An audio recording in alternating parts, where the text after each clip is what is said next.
سلامونه جوړ تکړه په دې هیله چې روغ وي د تڼیو په غرونو کې یو او زما د کلیوالو سره محمد غني خرلی داسې څوک دی چې په دې سختو شرایطو کې بیا هم ځان ته یو ډول بوختیا جوړه کړې ده، البته هنري بوختیا، او د ده دا هنر د ده په لاس کې دی. معنا دا نه ده چې د ده لاس داسې دی چې څټک وهلی شي، نه، د هنر وسیله ورسره په لاس کې وي همیشه، او د ده تخلص هم خرلی دی. اول خو درته وایي خرلی صاحب چې ولې خرلی؟ خرلی ستر زړه یم په وبې د ستر زړه خلق خدمتګور په وبې د خلق چې خدمت چوي زه ورته تیار وم هر وخت. ډېر ښه.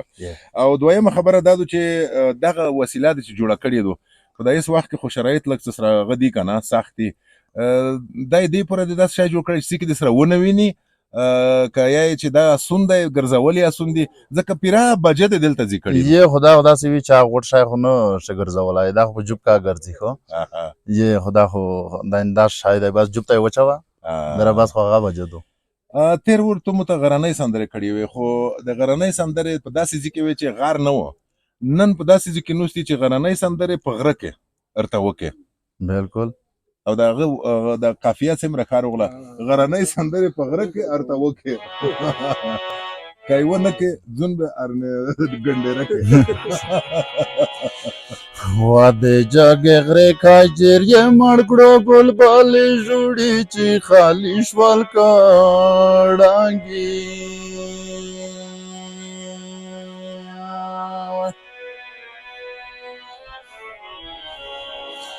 وا بلبلې ژوړي چې خالي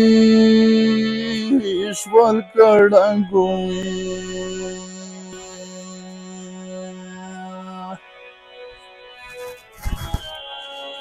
وا د غوجره په ګل یې مړ کړې چې غوجره په وطن ګل شي وا ژوړی.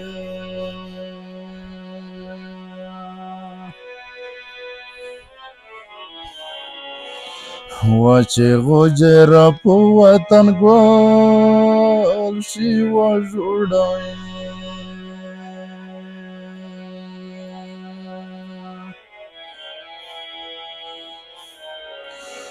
وا د جګې غرې کاجر یې مړ کړو بلبلې ژوړي چې خالي شول کړانګي.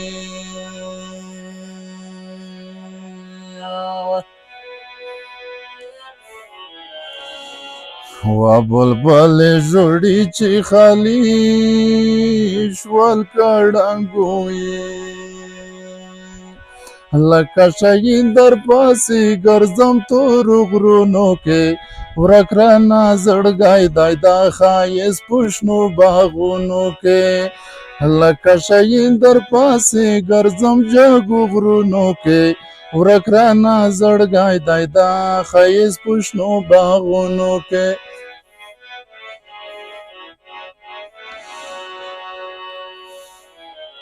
وا د سپین تڼای مې په لندن کې د بي بي سي رادیو په دمازه کوي. ډېره مننه. خبره غرنۍ سندرې وه، خو دا چې زه په غره کې نوستي یمونم چې که روغه یا خو په غره کې یي، ځکه د غرنۍ سندرې خوند ولې ډېر دی؟ غرنۍ خو دا اندېښنه منطقه چې ویني د غره یي ځای سړي فکر ورسره بدل شي، روحیات یې ورسره تازه شي. کاروان صاحب ما په څنګ کې دی، مخکې هم خبرې سره وشوې. کاروان صاحب دا د غوجره ګل د سندره کې یاد که نه چې د غوجره په ګل یې مړ کړې.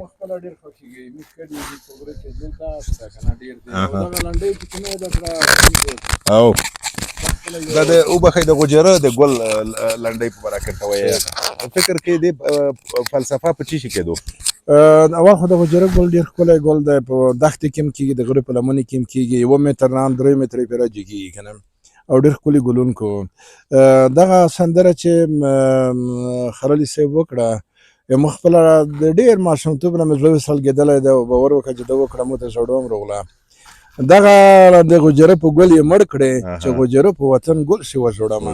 دا که دغسې یوه تاریخي یو یاد پکې ده، یو غم، یوه تراژیدي پکې ده. د یوې مور بچی د پسرلي په وخت کې، په هغه وخت کې چې غوجره ګل کېږي، شهید شوی دی، چا وژلی دی.